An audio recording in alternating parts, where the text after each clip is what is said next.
1986, le monde ne sera plus jamais comme avant. L'un des plus graves accidents technologiques du XXe siècle vient de se produire en Ukraine, de l'autre côté du rideau de fer. Dans la centrale nucléaire de Tchernobyl, des explosions en cascade et un incendie diffusent dans l'atmosphère un poison mortel, inodore, incolore. Des éléments radioactifs 200 fois plus puissants que ceux des bombes d'Hiroshima et Nagasaki réunis. Il y a eu au moins 6 nuages. Pratiquement à 360 degrés autour de Tchernobyl, il y a eu des départs de poussière et de gaz. Ce panache a fait le tour de la Terre, et même plus d'une fois. Il n'y a pas eu beaucoup de coins de la Terre qui n'ont pas vu le nuage passer. Ce nuage radioactif survole toute l'Europe, sauf la France. Elle est épargnée, protégée par l'anticyclone des Açores. À la fin du mois d'avril 86, c'est vrai. Et cela convient tout à fait aux experts, et notamment au professeur Pellerin. Grâce au vent, le dangereux nuage est repoussé vers l'est.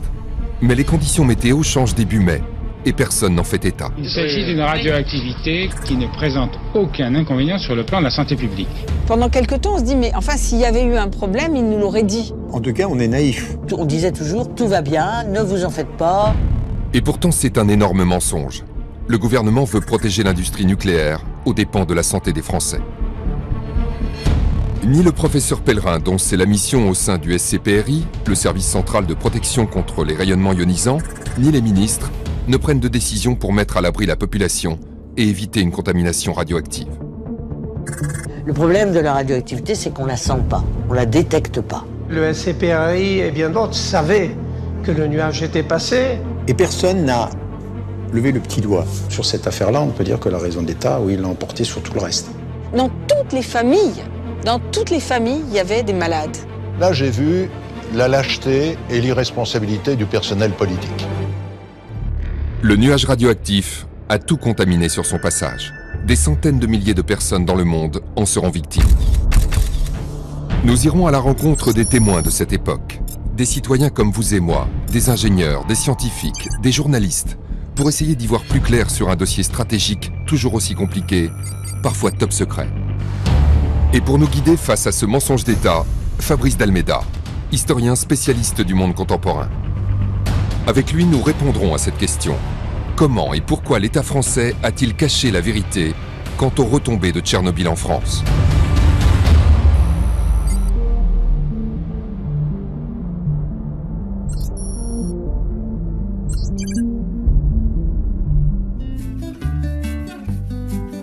Printemps 1986. Les Français se préparent avec insouciance au pont du mois de mai. C'est très simple, du soleil absolument partout. En plus, il fait chaud, de plus en plus chaud. Les Français profitent d'une météo agréable pour se baigner en Méditerranée. Ils n'ont aucune idée de ce qui se passe à 2000 km de chez eux, alors que la plus grande catastrophe technologique de l'histoire vient de se dérouler. Un accident nucléaire. Le 26 avril 1986 à 1h23 du matin, une explosion a lieu à la centrale nucléaire de Tchernobyl, en Ukraine. À la suite d'essais, le réacteur s'emballe et entre en fusion. La situation devient incontrôlable. La dalle de béton de 1200 tonnes qui recouvre le toit de la centrale est projetée dans les airs, puis retombe et fracture le cœur du réacteur. Deux autres explosions encore plus violentes ont lieu dans les secondes qui suivent. Plus de 100 tonnes de combustible radioactif entrent en fusion et sont projetées dans les airs. Un nuage de poussière et d'aérosols radioactifs s'envole à plus de 1 km d'altitude.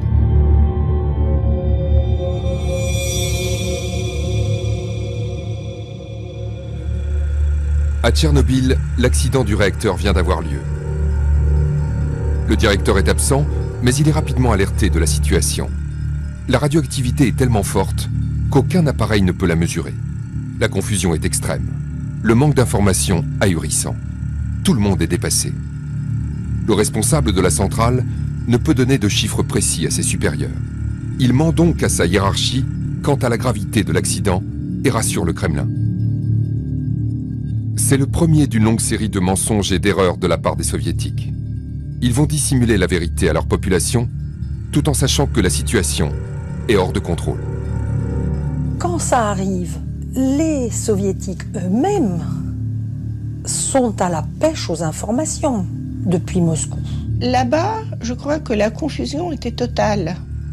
Et pourtant, dans les villages environnants, la vie continue comme si de rien n'était, faute d'informations. Les responsables soviétiques refusent de mettre à l'abri les dizaines de milliers d'habitants, alors même qu'ils risquent leur peau. Il ne faut surtout pas inquiéter les gens des environs de Tchernobyl, quitte à leur mentir. C'est un ordre qui vient de tout en haut. Tout ce qui concerne le nucléaire a toujours été frappé de secret. C'est un État très paternaliste, l'État soviétique.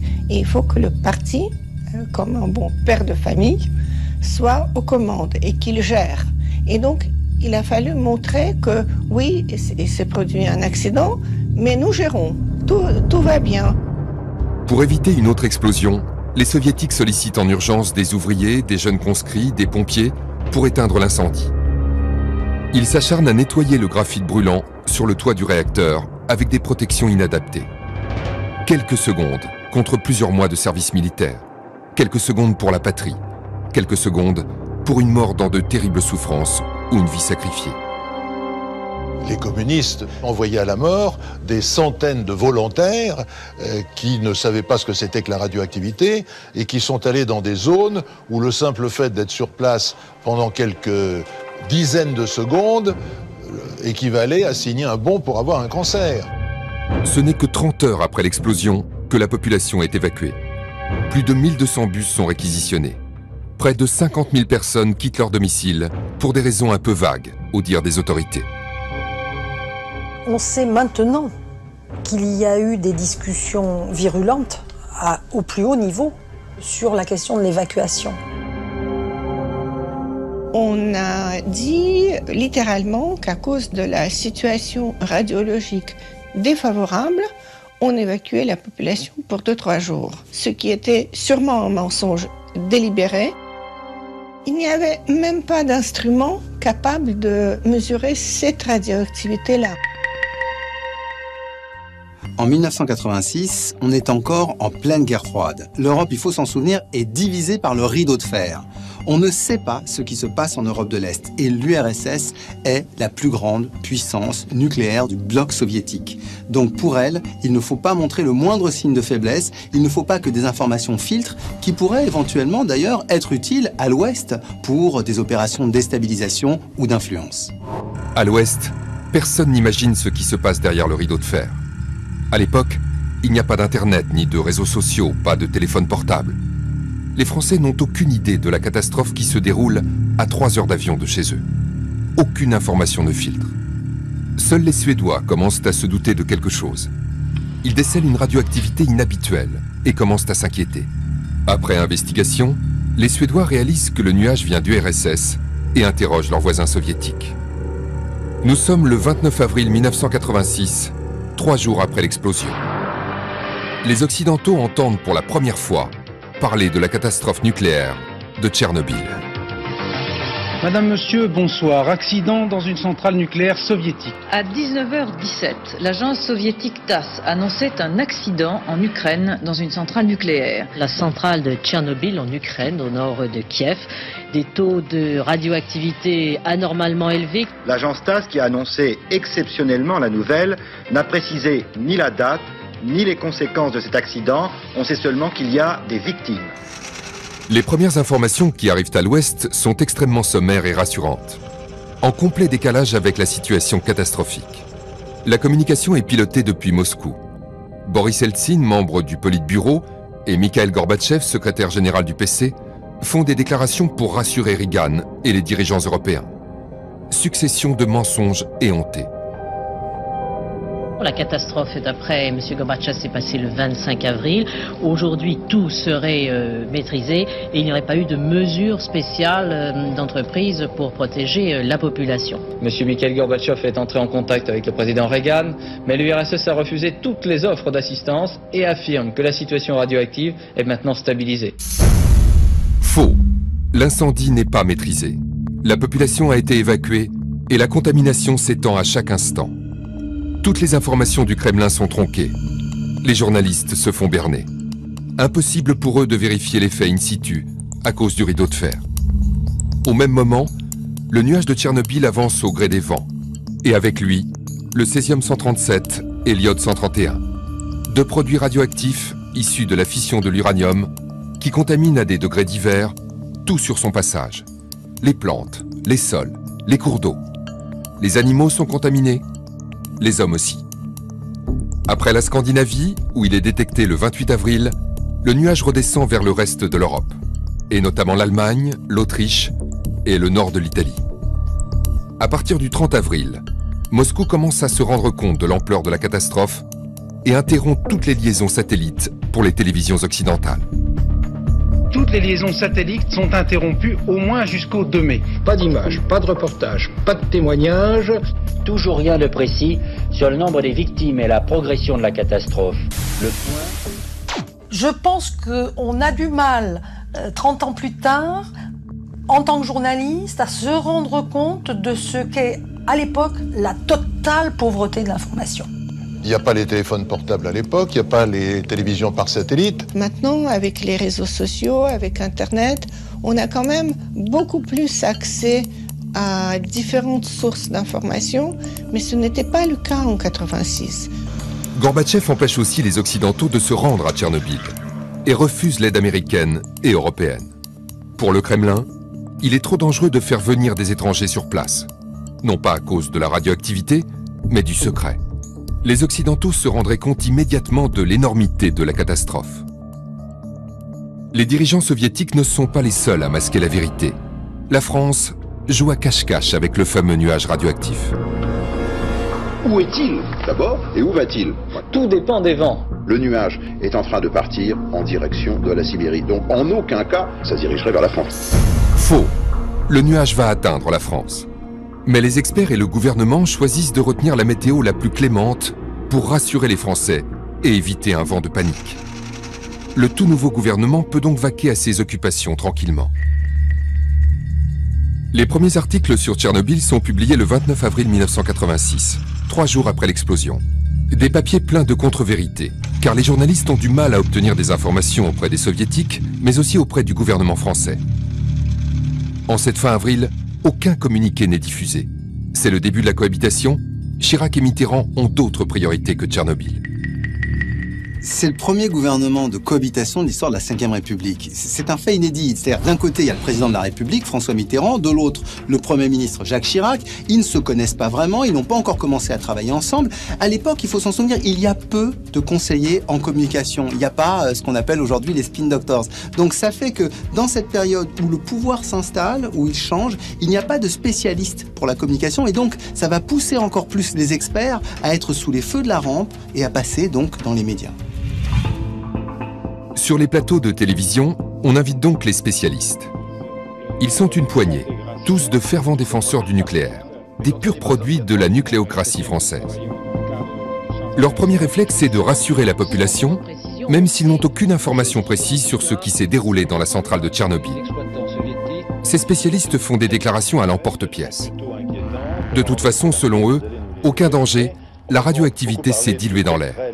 Tous les Français qui nous écoutent se demandent si ça va venir chez nous et si ce nuage sera très toxique. Là, on peut être catégorique, ça ne présente absolument aucun danger. Ça n'en a présenté aucun en Scandinavie.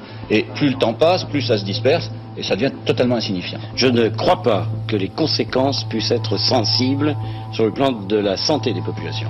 Même pour les Scandinaves, la santé n'est absolument pas menacée. Cette communication de crise vise à protéger un programme nucléaire qui ne doit absolument pas être remis en cause.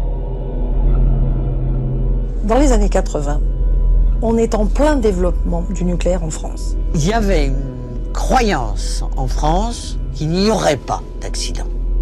En 81, année où Mitterrand a été élu, c'est là qu'on a construit le plus de centrales en France.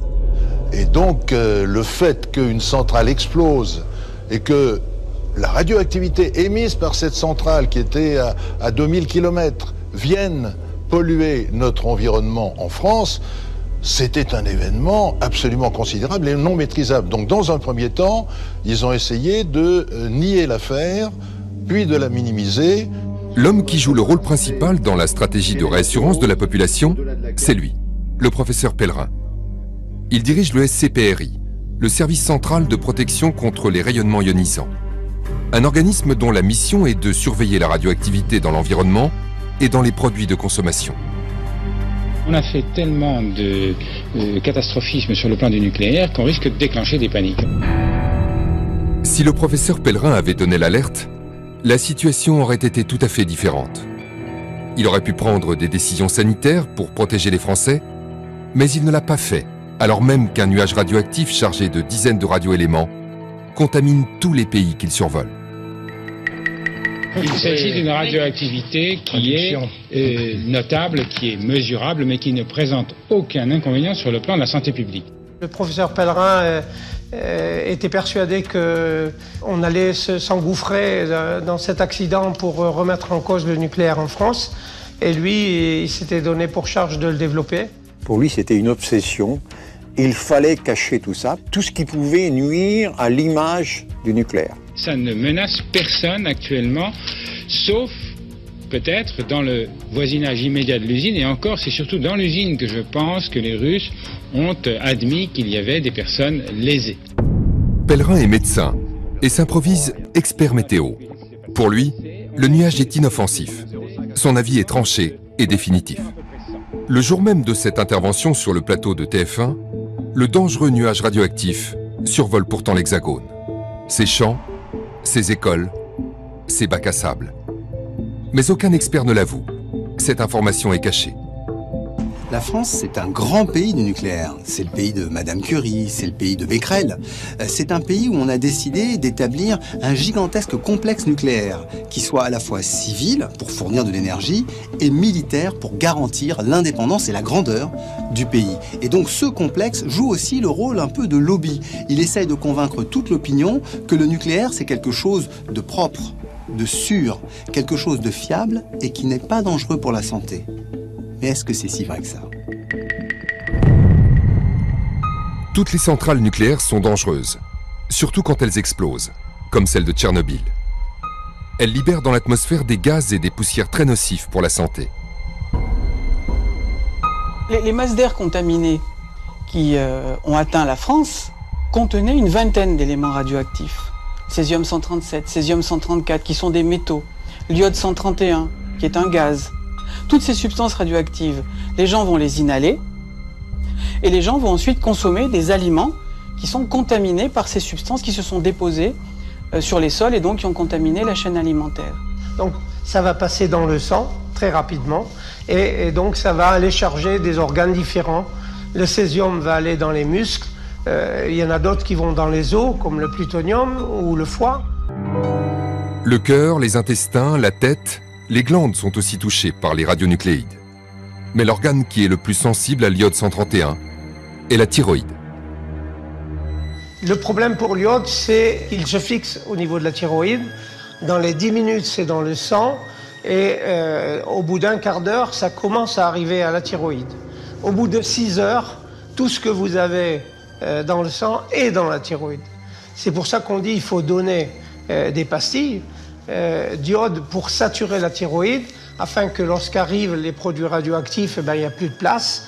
Mais si vous les donnez 6 heures après, il n'y a plus de place. Les produits radioactifs, ils sont là. Donc ce qu'on peut constater, c'est qu'à l'époque, certains groupes de population ont subi des doses de radiation, en particulier à la thyroïde, qui dépassaient largement les limites sanitaires. Et c'est pourquoi il aurait fallu prendre des mesures de protection. La France est un des seuls pays pratiquement en Europe à n'avoir pris aucune mesure de protection. Et pour cause. Pour le professeur Pellerin, le nuage de Tchernobyl est loin de l'Hexagone et les radioéléments se diluent dans l'atmosphère. Les faibles doses de radioactivité sont inoffensives. De nombreux experts partagent son point de vue dans les années 80. La population française est donc hors de danger. Pourtant, le nuage survole toute l'Europe. La Suède, l'Allemagne, l'Italie, la Belgique, la Suisse, sauf bizarrement la France. Alors en France, on ne s'inquiète pas pour l'instant, avec raison semble-t-il, car notre pays jusqu'à présent a été complètement protégé de ces retombées radioactive. Il y a l'anticyclone des Açores qui est né mardi dernier, donc sur les Açores, puis qui a gonflé, s'est développé sur l'Atlantique. La météo affirme qu'il restera jusqu'à vendredi prochain suffisamment puissant pour offrir une véritable barrière de protection. Il bloque en effet toutes les perturbations venant de l'Est. Voilà ce que l'on sait sur le plan météo. Donc, disons qu'on peut être inquiété, mais pas menacé. Ce sont donc les vents qui nous ont sauvés. Les experts nucléaires surfent sur cette météo exceptionnelle pour rassurer encore une fois les Français en insinuant qu'il n'y aura aucune retombée radioactive sur le territoire.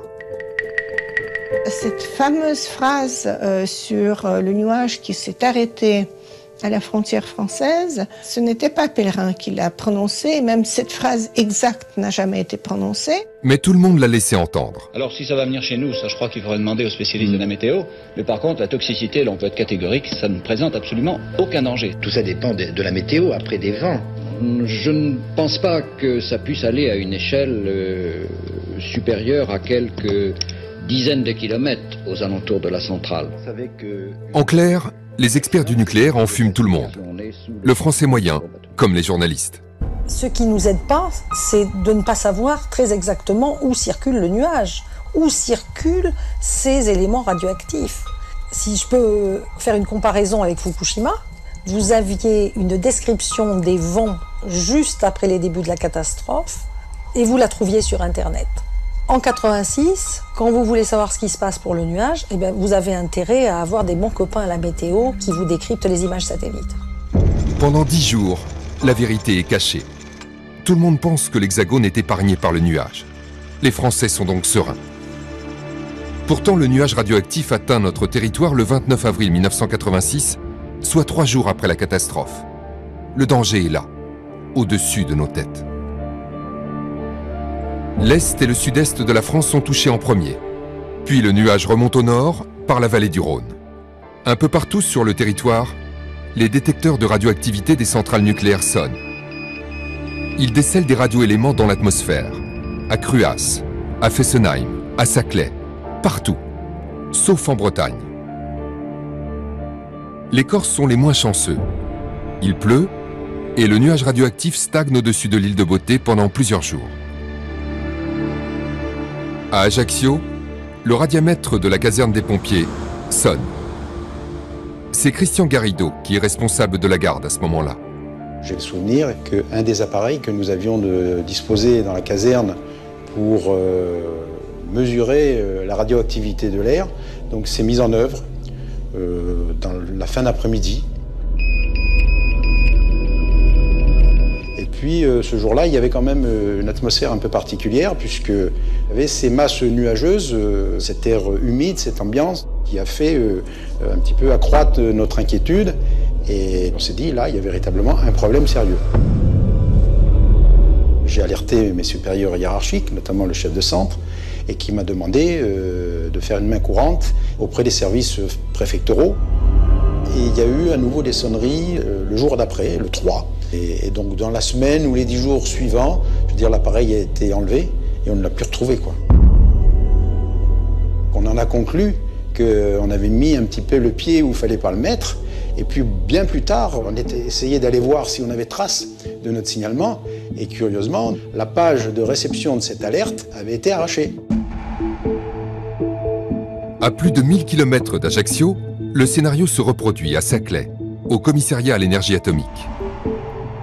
Jean-Claude Zerbib est ingénieur d'astreinte le 1er mai, 4 jours après la catastrophe.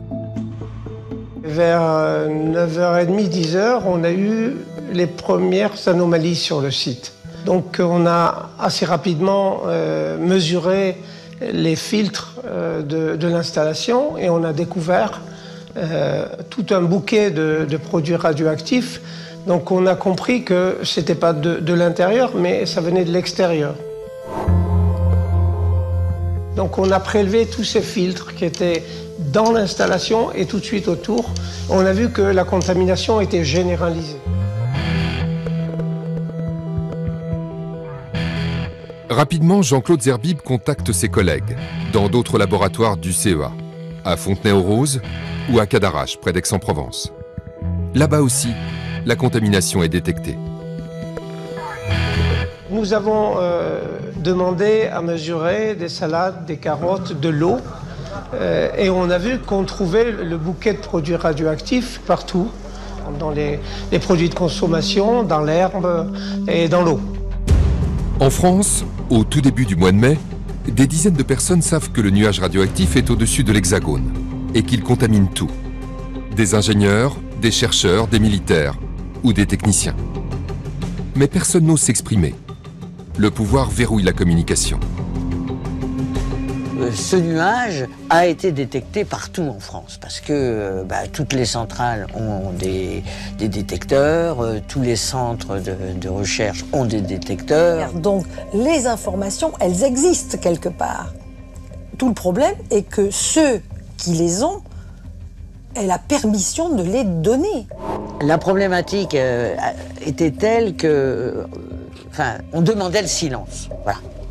À partir du moment où d'autres qu'eux s'exprimaient sur le nucléaire en général, et pire encore dans une situation grave, c'était une traîtrise. Il fallait pas. On était des traîtres. Le seul à avoir le droit de parler, la seule voix que l'on écoute, c'est toujours ce fameux professeur Pellerin. Le 1er mai, il diffuse un communiqué dans lequel il affirme clairement que les mesures enregistrées en France sont sans répercussion aucune. Il faudrait des doses 10 000 à 100 000 fois plus fortes pour que commencent à se poser des problèmes de santé publique. Les prises préventives d'iode ne sont ni justifiées, ni opportunes. Le SCPRI du professeur Pellerin, le service central de protection contre les rayonnements ionisants, a pour vocation de rassembler toutes les informations du territoire qui concernent à la fois la santé des travailleurs du nucléaire, mais aussi celle des Français en cas d'accident nucléaire. Donc c'est un service où on a toutes les données. Mais en même temps, les membres du personnel sont liés par un serment de confidentialité. Ils n'ont pas le droit d'en parler, ne serait-ce que pour des raisons d'espionnage. Si bien qu'il n'y a que ce qui va être dit par le sommet de la hiérarchie, par le professeur Pellerin, qui pourra être entendu comme la vérité du moment. La France est donc l'un des seuls pays européens où aucune mesure n'est prise pour protéger la population. Alors que de l'autre côté de nos frontières, en Allemagne, en Italie, en Suisse, on interdit la consommation de produits frais, on recommande aux enfants et aux femmes enceintes de rester à l'intérieur. Dans certains pays, on conseille même de prendre de l'iode pour protéger la thyroïde.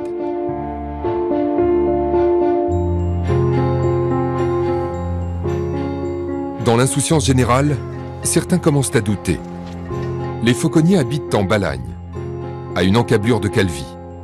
Au printemps 1986, ils mènent une vie paisible, avant d'être rattrapés par la catastrophe de Tchernobyl et de devenir les lanceurs d'alerte corse.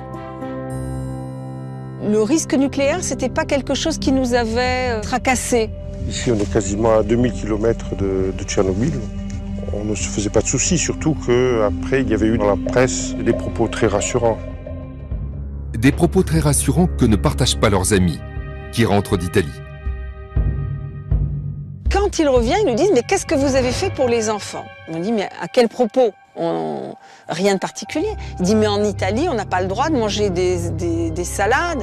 Et nous, les salades, les herbes, c'est ce qu'on ramasse tous les jours. » Et on dit « Mais non, nous, on n'a pris aucune précaution. » Et à partir de là, on se dit « Mais quand même, si en Italie, ils ont fait quelque chose, nous, géographiquement, on est quand même beaucoup plus proche de l'Italie. » Donc, on commence à s'inquiéter.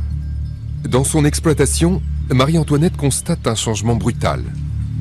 Des arbres ont grillé, des lignes d'arbres ont grillé, comme si on avait jeté du désherbant. Alors on peut dire il y a des maladies, etc. Oui, mais là, ça avait été quelque chose de brutal qui était arrivé à ce moment-là. Mais ça ne s'arrête pas là. Ces bêtes aussi sont malades. J'avais donc quelques vaches, je n'ai pas eu un veau qui a survécu. Il y a eu des veaux morts-nés, il y a eu des vaches qui ont avorté. Je n'étais pas la seule, bien sûr, beaucoup d'autres. Il y a eu beaucoup de problèmes avec les cochons. Parce que les cochons, c'est pareil. Ça mange au ras du sol, ça fouille, et c'était là qu'il y avait le plus de contaminants. Tiens. On a cherché à comprendre pourquoi on ne nous donnait pas de réponse. Est-ce que les services de l'État avaient, eux, quelques données qu'ils ne voulaient pas communiquer, ou bien est-ce qu'ils n'avaient rien et ils n'avaient pas fait leur travail? Dans tous les cas, on était quand même très mal barrés. À partir de ce moment-là, les époux fauconniers décident de faire analyser du lait et du fromage. Ils envoient leurs échantillons au SCPRI du professeur Pellerin. Les premiers résultats tombent et sont étonnants. Il nous fait part de la contamination du lait en minimisant, en nous disant bon, il y a 320, 360 becquerels par litre de lait d'iode 131. C'est insignifiant, ça représente quelques cigarettes supplémentaires dans la journée. J'ai trouvé ça assez curieux comme comparaison. Quelques semaines plus tard, dans un autre laboratoire, indépendant du SCPRI, ils testent à nouveau le lait de brebis et de chèvre. Et là, les chiffres n'ont plus rien à voir. Ils ont estimé que la contamination initiale pouvait être de l'ordre de 5000 becquerels au début du mois de mai. Plus tard, on s'est aperçu que la contamination localement, début du mois de mai, était plutôt de l'ordre entre 10 000 et 20 000 becquerels par litre de lait. C'est le chiffre qui apparaît dans un document confidentiel du ministère de l'Intérieur, une note secrète où l'on peut lire « Nous avons des chiffres qui ne peuvent pas être diffusés. » Évidemment, car ces niveaux de contamination sont 30 à 60 fois plus importants que ceux communiqués par le SCPRI. Des chiffres très largement au-dessus des limites acceptées par la CE. Dans la région de Valence, Roland, Christian et d'autres commencent eux aussi à douter du discours officiel. Ils font partie du premier groupe de citoyens à l'origine de la CRIRAD, la commission de recherche et d'information indépendante sur la radioactivité. Ils s'inquiètent pour eux-mêmes et leurs familles et décident d'analyser des produits de consommation courante. On est en même temps soucieux de notre santé, celle de nos enfants, et en même temps on est des citoyens, on a envie de savoir. Et là, c'est vrai qu'on a essayé d'interpeller les labos qui étaient censés pouvoir faire des mesures. Alors c'était chez EDF, chez Areva, à Grenoble, au CEA, etc. Et évidemment, toutes les portes se sont fermées. La CRIRAD contacte un chercheur au laboratoire de physique nucléaire de Lyon. Dès les premières analyses qu'on a faites avec le professeur Béraud, on a pu voir qu'on trouvait de la contamination radioactive dans tous les échantillons qu'on mesurait. Tous. Par contre, à des niveaux extrêmement variables, qui ont fait que à la ferme où on était ou la ferme d'à côté, on n'a pas eu forcément les mêmes contaminations. La CRIRAD réalise plus de 500 analyses de radioactivité au moment de Tchernobyl. Par exemple, dans la Drôme, le thym peut être contaminé par le césium-137 à des niveaux très différents. Les valeurs s'échelonnent entre 24 et plus de 16 000 becquerels par kilo. Le professeur Pellerin disait, ben voyez, là, il faisait des moyennes par département, lui, par région.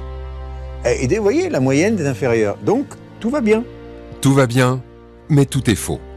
Le service du professeur Pellerin bricole les données et s'arrange pour donner des moyennes toujours inférieures aux limites européennes de contamination. Face aux informations inquiétantes des lanceurs d'alerte, le gouvernement se doit de réagir. Le 6 mai 1986, 10 jours après l'accident de Tchernobyl, la communication officielle dérape. Le ministère de l'Agriculture, dirigé par François Guillaume, diffuse le premier communiqué officiel du gouvernement. Le territoire français a été totalement épargné par les retombées de radionucléides. À aucun moment, les hausses observées de radioactivité n'ont posé le moindre problème d'hygiène publique. Pour la première fois, le mensonge est porté par un homme politique. Ce n'est plus Pierre Pellerin, mais tout un gouvernement qui ment. Ce communiqué, c'est un peu un coup de tonnerre dans un ciel serein. D'un côté, on dit qu'il n'y a pas eu de retombées de Tchernobyl en France, mais de l'autre, on prétend que les hausses ne sont pas significatives. Cela va alimenter les soupçons des journalistes. À ce moment, ils ont soif d'informations, car peu de membres du gouvernement se sont exprimés. Ni Michel Barzac pour la santé, ni Madelin pour l'industrie. Et donc, le fait que le ministre de l'Agriculture prenne la parole, va les troubler, va alimenter leur désir d'enquêter et de montrer que peut-être on cache quelque chose au public. Face au risque de contamination et d'irradiation des populations, l'Europe prend des décisions très fortes. La CE interdit les importations de viande en provenance des pays de l'Est. À la frontière entre l'Autriche et l'Italie, des centaines de camions transportant des produits frais sont bloqués. Le gouvernement italien refuse que ces denrées entrent dans la péninsule. En France, quelques manifestations écologistes ont lieu ici ou là. Par quelles mesures gouvernementales le nuage radioactif de Tchernobyl aurait-il évité la France alors qu'il s'est baladé en Grèce, en Italie, et en Allemagne fédérale et en Angleterre. Nous n'avons aucune indication chiffrée, aucune mesure de la part du SCPRI et de la part du professeur Pellerin, à part des paroles apaisantes et lénifiantes sur le fait qu'il n'y a pas à s'inquiéter. Les journalistes tendent enfin leur micro à d'autres interlocuteurs que le professeur Pellerin. Ils croisent les sources d'information, entendent d'autres chiffres, d'autres analyses, et commencent eux aussi à douter des propos du SCPRI. Ce qui a marqué les esprits, c'est, je crois, au journal télévisé de TF1, où vous avez la journaliste avec 2 salades. De ce côté-ci, c'est la France, et la salade est jugée parfaitement saine. Mais de ce côté-là, c'est l'Allemagne, et la salade est jugée dangereuse pour la consommation, car trop chargée en particules radioactives, elle est par conséquent interdite à la consommation. Du moment que ça a été montré, la confiance était perdue. C'est à cette époque que Jean-Claude Bourret, présentateur de l'un des JT les plus regardés d'Europe, apprend l'information sur l'explosion de la centrale ukrainienne alors qu'il navigue en Méditerranée. Quand j'arrive en Italie, toute la presse faisait 8 colonnes à la une. Il est inutile de laver les salades parce que vous n'enlèverez pas la radioactivité. Enfin, c'était monstrueux comme communication via la presse. On prend l'avion en Italie, on arrive un dimanche soir à Roissy. J'achète tout de suite le grand quotidien du dimanche. Rien à la une, rien à la 2, et je vois en page, je sais plus, 14 ou 17, un tout petit entrefilet comme ça, il y avait 4 phrases, Tchernobyl, incendie maîtrisé dans la centrale nucléaire. Je me dis, mais c'est pas possible. 14 jours après la catastrophe, il décide d'inviter le professeur Pellerin sur le plateau de son 20h. Il ne l'a pas prévenu, mais il a aussi convié la scientifique Monique Senet. Quand j'ai vu M. Pellerin, j'ai senti ça l'embêtait que je sois présente. Je voyais bien que Pellerin avait très peur de Monique Senet. Ça se voyait parce qu'il était inquiet. Le problème avec les becquerels, c'est que le coefficient de passage n'est pas de 100 mais de 27. Un becquerel, c'est 27 picocuries, c'est-à-dire 27 millièmes de milliardième de curie. Bon, alors personne n'a rien compris. Le becquerel, c'est une désintégration par seconde, et puis c'est tout. Bon, le becquerel, c'est une désintégration par seconde. Mais non, mais c'est pas la peine de ramener à l'ancienne unité qui était le curie. La plupart des personnes qui connaissent cette question parlent en curie, je continue à parler en curie. Bon, alors si tout le monde parle en becquerel et que vous parlez en picocurie, alors déjà qu'on n'y comprenait pas grand-chose, là, on est complètement perdu. Il s'est mis à employer des mots que, en fait, personne ne pouvait comprendre. Et en plus, il s'est complètement trompé. Il a dit des valeurs à la place des autres, etc. Alors moi, je me disais, mais qu'est-ce qu'il est en train de faire ?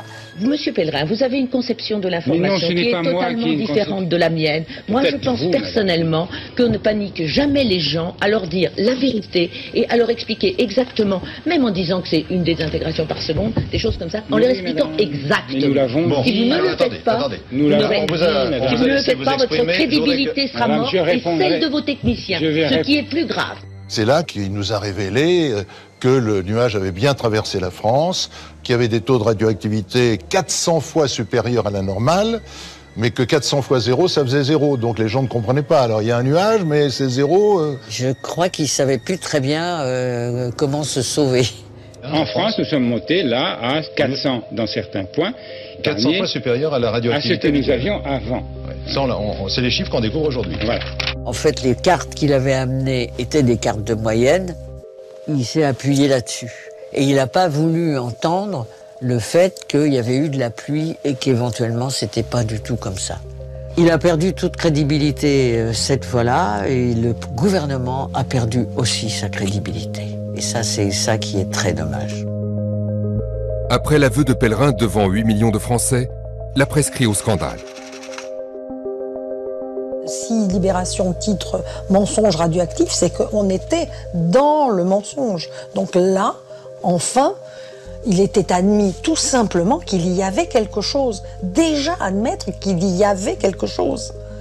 Puisque ce sont des choses qui ne se voient pas. Le gouvernement réagit pour la première fois.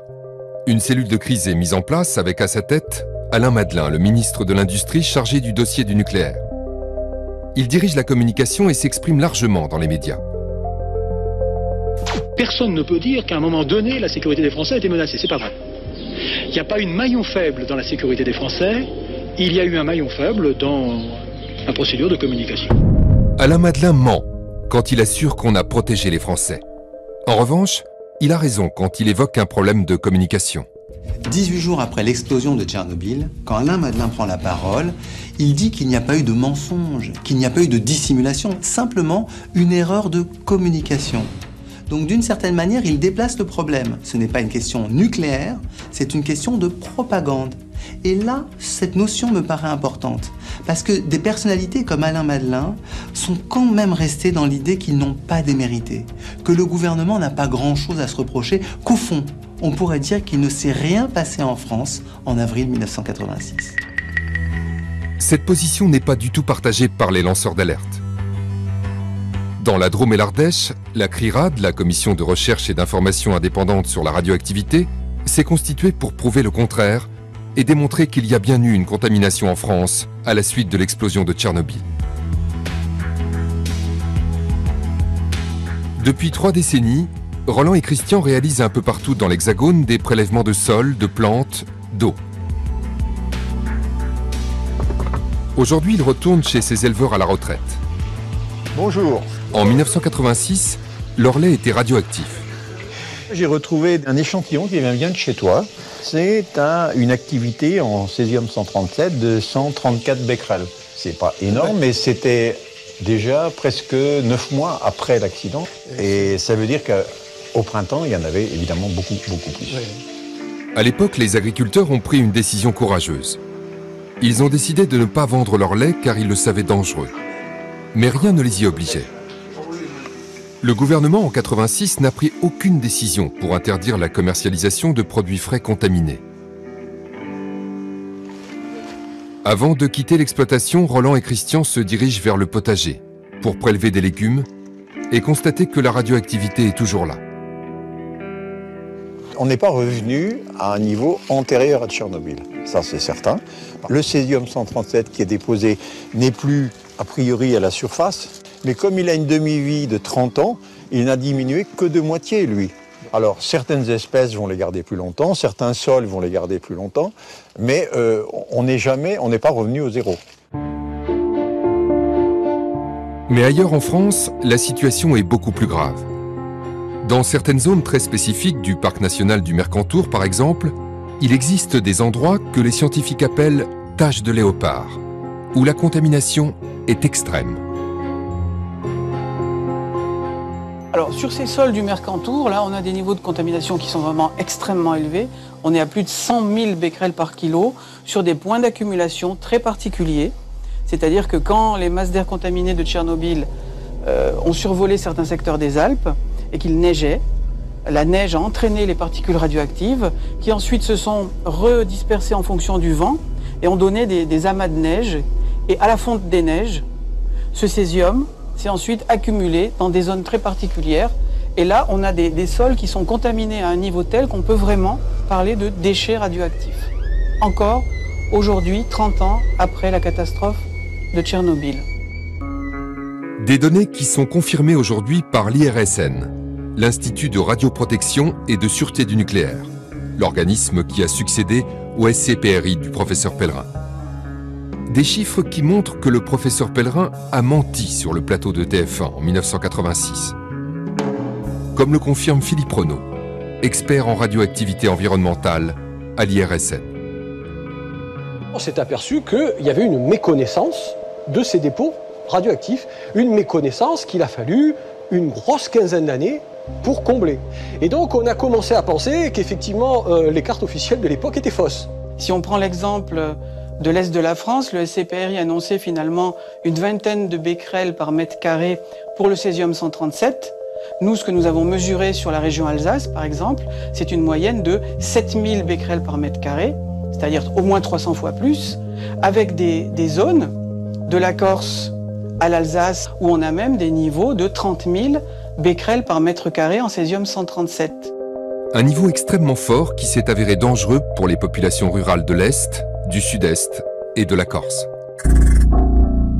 Aujourd'hui, les experts du nucléaire estiment que les Français les plus touchés ont absorbé 1 millisievert, soit l'équivalent de la radioactivité reçue lors d'un scanner, d'une radio ou de 16 allers-retours Paris-New York. Car en altitude, on reçoit plus de radioactivité. Cette dose-là, on estime qu'elle a probablement donné lieu à quelques dizaines de pathologies thyroïdiennes. Quelques dizaines de malades pour toute la France, selon l'IRSN. Bilan inacceptable pour les lanceurs d'alerte, les journalistes et les scientifiques indépendants.